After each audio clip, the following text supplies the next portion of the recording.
Angelo? Sarap buhay mo, kuya. Relax. Sarap ng niluto ni Mama. Busog ako. Kuya, alam mo, natutuwa ako sa aso natin. Bakit naman? Ang sweet niya.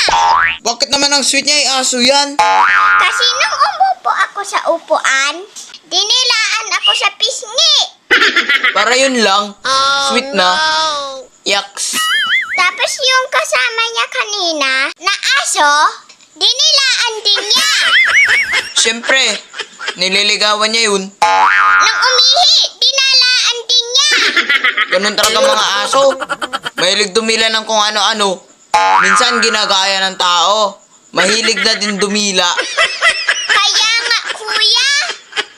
Pero kuya, nung nandun ako sa kusina, nainis ako.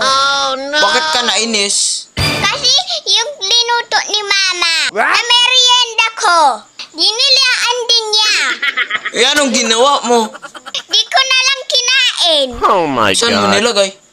Nasa lamisa, kuya. Bakit di mo sinabi? Dinilaan pala ng aso yon. Di ka naman nagtanong, kuya. Dapat tinapon mo na lang. Okay lang, kuya. Di ko naman kinain. Di mo nga kinain, pero ako naman kumain. Di nga, kuya. Kinain mo? Dapat tuluyin mo na yung pinakain sa aso. Ako tuloy nakakain. Kuya, hello. Kumakain ba ang aso? Ng kamuti cute?